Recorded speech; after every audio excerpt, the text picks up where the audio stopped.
I'm Heather Evans, I'm a civil servant and I'm studying law by distance course as well.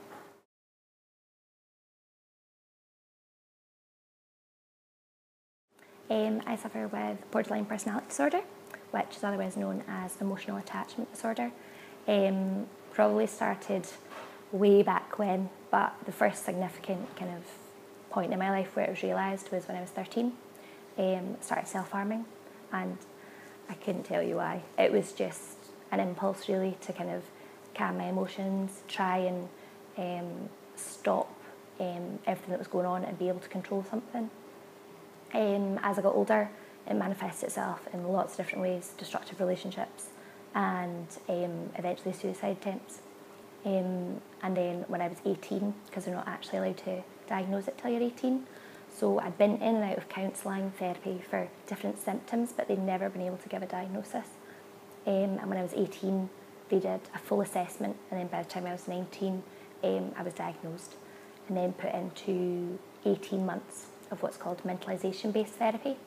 So basically what that does is it works on how normal people think. I hate that word, but it's the only way to explain it.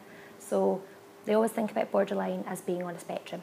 So from people who have very little emotional response to things to people who have extreme emotional response. And so people with borderline are generally in that top, and it's about 1% of the population that it affects. And what happens when anybody gets over emotional, whether that's through grief or severe anger or any of those kind of extreme emotions, your mentalisation capacity breaks down. So what that means is that when you're thinking and making decisions, you just make snap judgments. But when you're mentalising, you can normally think your way around things. So one of the best examples is always about getting a text message. And most people might see that it's got a read receipt, because good old Apple, and they might just look at it and say, oh, they've read it, give it a while, haven't replied, oh, it's fine.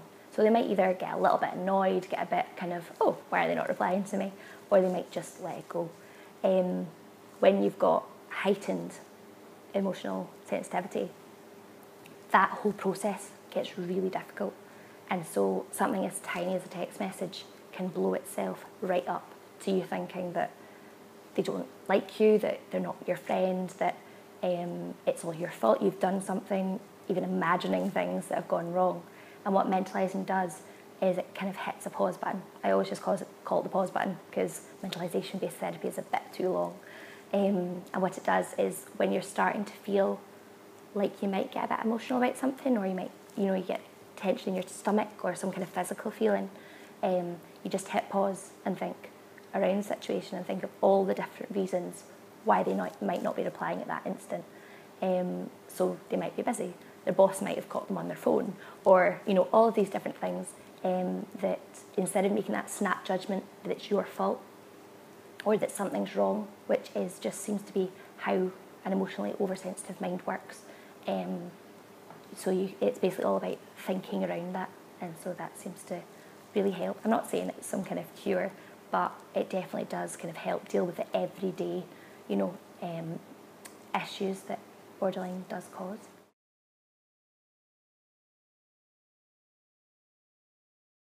Earlier this year in January, I moved to Glasgow in October last year. Straight away lost the relationship that I moved for. Was struggling with work, new people, new city, everything was just getting very difficult. I've also got a physical illness, which is lupus, and that had flared really badly over Christmas. And so when it came to January, all my mood had just fallen to the floor.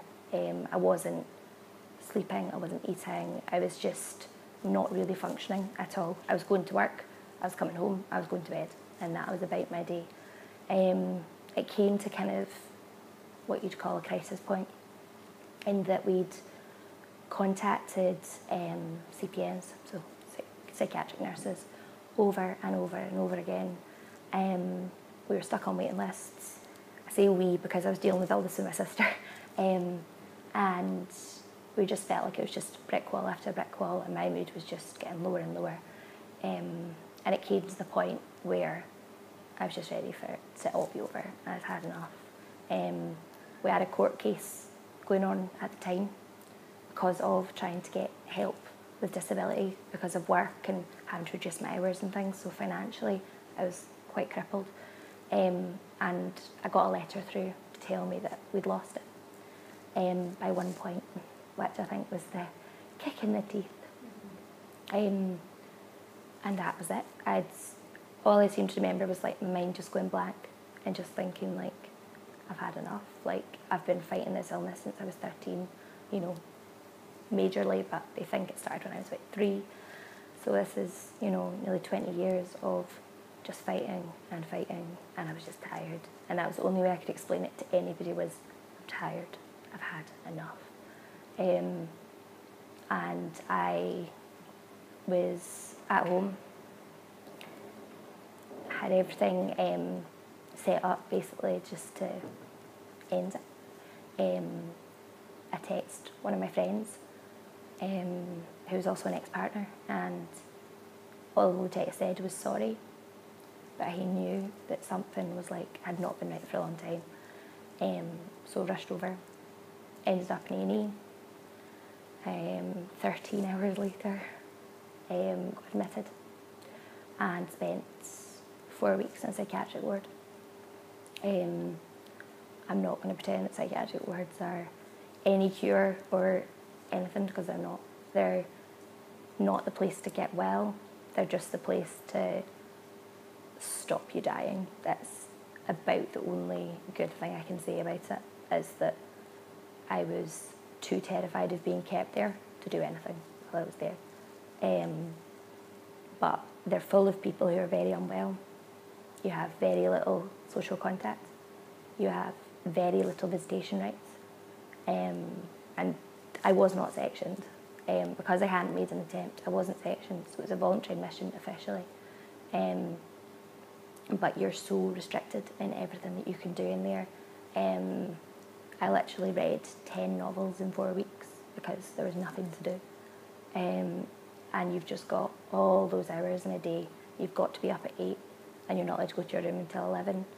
And all those hours are just spent thinking and feeling worse. And it was one of the lowest points of just realising that you're stuck somewhere that most of my friends didn't come visit because of the fear of being in psychiatric hospital. My family came twice, but they really struggled to understand it because I've always been the bright one at school, getting on well in my job, university, straight A's. Everything was fine as far as they were concerned, and they've always been supportive, but emotionally, you know, they couldn't quite understand like what was going on in my head. And I was just so shut down and withdrawn. My sister recently spoke to me about it and said, you know, you couldn't even spell because we were playing Scrabble and I couldn't spell a word because everything was so shut down. I remember when I came out of hospital, a lot of people were saying, oh, did they, you know, drug you up? Did they give you, you know, sedatives and things? And they do the first couple of nights because you're under constant surveillance. You can't sleep because it's a new place and it's terrifying. And so, yeah, they sedate you to start with. But after that, I wasn't on anything other than what I'd been on previously, and a very mild antidepressant. But it was just the depressive mood that I'd gone into was I couldn't think straight, I couldn't feel, I couldn't do anything. So at the end of the 4 weeks, I'd got so sick of the hospital environment that I just begged my doctor to let me out. It was as simple as that, and I just said, look, just let me go home. I got my sister to authorise it, and I went to stay with her because I wasn't allowed fully home, so that she could kind of be around if anything were to happen or if I needed to talk. But I think that's the problem, is because BPD is so stigmatised and so little people actually understand, and it's so hard to explain to people why you're reacting so, you know, crazy or so extreme to them, that I really struggle to talk about it with family, friends, most people don't even know that I have it at all. They just know that I had a couple of depressive spells, and everyone just kind of casts it off as depression. And so I think, you know, that is why it's so important to start talking about it.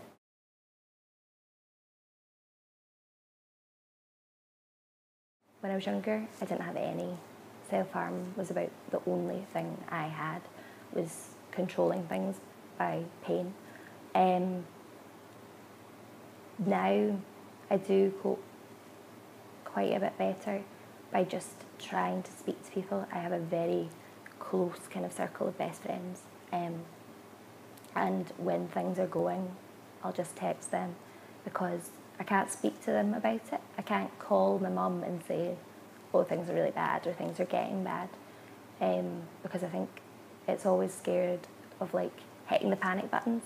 You know, as soon as you say you're not okay, people start to panic and say, oh, well, maybe things are really bad, because they've been so bad before. Everyone just panics. Whereas my best friend, like, I can just text her and say, things are not too great at the moment, you know, and then she can just talk me through and say, like, well, what's going on, and like, what can you do about it? So a lot of the things, when I did come out of hospital and sat down with my sister, we started organising kind of going swimming once a week, and just different ways of getting out of the house, joining meet-up groups and just finding new circles of friends and things. I think a lot of that episode was around being in a new city, so a lot of the kind of coping strategies for that were trying to explore the city more and get more comfortable and find new social circles and things. And I think it is always about that. It's about kind of, if you can identify what the problem is, you can then work on ways to counteract that. So if I do just have a low day, then it can just be putting up some totally cheesy music, and just relaxing, you know, lots of Netflix going on and things. Or sometimes it can just be getting outside and, you know, going for a walk, going swimming, just feel like you're actually part of the world again. And because I think when you're inside and everything can just seem very dark, and that is one of the issues of having physical and mental illness, is that they obviously counteract each other. And when I'm physically unwell, I'm often bedbound or stuck in hospital. And when that happens, it's very hard to be able to get outside and do all the things that you want to do to help your mental health, because physically they would be counterintuitive. They really wouldn't help you. You need the rest. You need, you know, to sit still for a bit. But when I'm in that kind of place, I think it is about having lots of people around you and trying to keep socially active that way, just so that you're not alone. And also I'd started joining forums for people with lupus, which doesn't always help, because some of them can be mildly upsetting, but sometimes it's just good to have people who do understand what you're going through, that you can just talk to and say, ugh, stuck in a hospital bed again, or stuck in a waiting room for 5 hours again, and just having that level of understanding can help. So I think a lot of it is about trying to get social circles, because a lot of the time it can be that's broken down first, that you push people away first, and then you can get into a lower mood. But it's also about being able to cope yourself and having things like music. The other thing I really enjoy is the therapy colouring books that have become so popular recently. Because I started doing them when I was quite young, but now they're a big trend, so it means you get lots of nice designs instead of just nicking, you know, a little kid's one. But they're really good at just focusing your mind. And another thing I do is writing about my condition and things. I just find that really cathartic in a way, just to get what's in your head out on paper.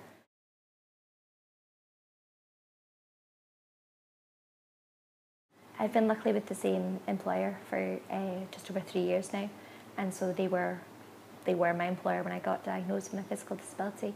But before I applied, because I'm a civil servant, it has very strict guidelines about what you have to disclose, and so I read every single minute detail to try and get away with not disclosing it, but I couldn't. because I'd had an admission and because there was self-harm involved, it had to be disclosed. So I went with the decision to disclose, but I remember quite clearly saying to my parents, I'm not going to get the job because I've had to disclose. And my dad turned around and went, yeah, well, you know, he was an employer of a few people, and he said, you know, I love you, but I wouldn't employ someone with a mental disability just because of the risk on the company. And so I disclosed on the form and was absolutely shocked when I got an interview through. And it was only after I'd got the interview and got the job that I then learned that they weren't actually allowed to read that information until after the interview. And so they hadn't been aware of it, but as soon as they were made aware of it, I actually got my diagnosis about 2 weeks before I'd done that application form, so it was all very fresh. And my first week on the job, I got the news that I had to go into therapy for 2 half days a week, which was obviously a severe amount of time on a full-time job. Again, panic, you know, what's my employer going to do? New employer. Went to them and said, look, this is what's happened. I disclosed that I've got the condition, thank goodness, but I've got to go into treatment for it. So I met with my manager, and I was incredibly lucky because he was totally understanding, and we work flexible hours at work, so they could actually just make my contract fit for whatever I needed. And that amazed me that that could happen.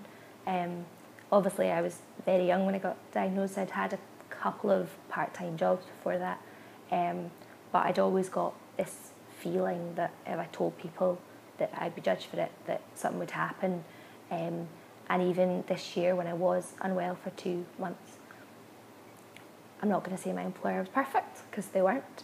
It was difficult going back to work, and I had to do a very slow phased return, and they were trying to push it faster all the time. But luckily I had 2 consultants backing me to say, no, slow it down, like keep it slow. But yeah, I think it definitely helped that I disclosed what I was doing from the start.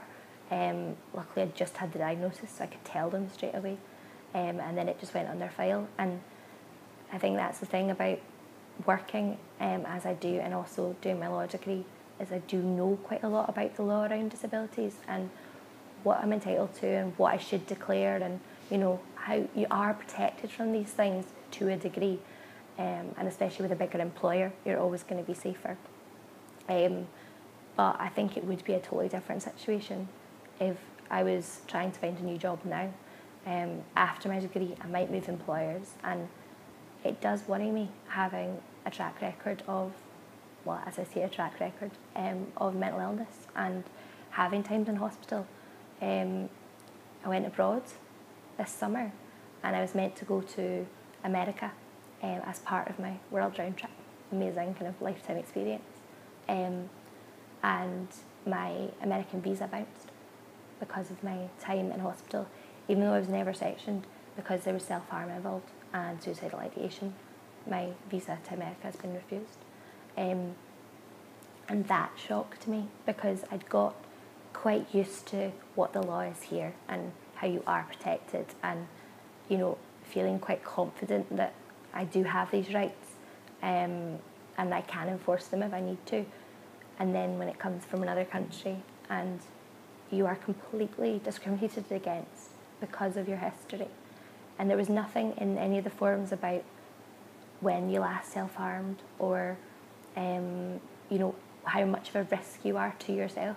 If you spoke to any of my doctors, they would say, yeah, she self-harms, but we always know that she's got to limit herself because of how long I've been doing it. I know where to push it and where not to, and what's safe and what's not. But when authorities are looking at it, you're simply disclosed as mentally ill, a threat of harm to yourself, and had stints in hospital, and that's enough to completely discredit you from you know, entering a country, whereas no one would dare do that about my lupus, about physical illness. They just wouldn't dare. I've been off for much longer because of hospitalisation for lupus than I have for mental health, and yet coming back to work after physical time off was, what can we do to help? What can we do? How long more do you want, on phase return, and all these types of things. They're always trying so hard because of the fear of the Disability Act. But with mental illness, it's not the same. They think, oh well, you've been in hospital, you're on medication, so let's get back to work. Like, why is it taking you so long to get back to work? There's just so little understanding.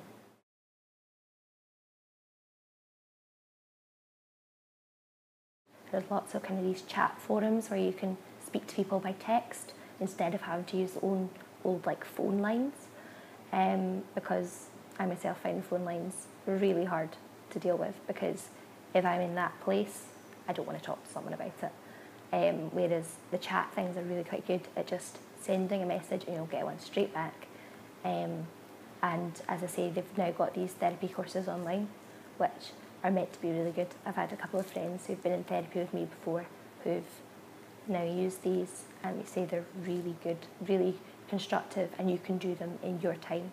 So you can do them as soon as you want to deal with the problem, instead of when the waiting list is over. And on your terms.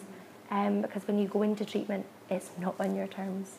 It's normally because things have got so bad, and that's not the right place to start your own mental health recovery. I think a lot of the time, self-care and self-help are completely disregarded. Actually simple things about getting a good night's sleep, and getting a bit of exercise, and getting out with your friends. These really basic elements, they go to pieces as soon as you're ill. And when you go and see doctors and things, they might prescribe antidepressants, etc., but they're not actually getting at the cause of things. And so there are lots of great charities. I've done a lot of work with See Me.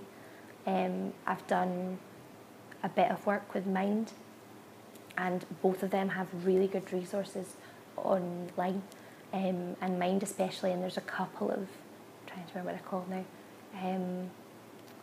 anyway, there's a couple of really good help resources online specifically for borderline, and they're really good at just giving you tips of self-care and self-help, and I really would just use them and talk to your friends about it, talk to your family about it.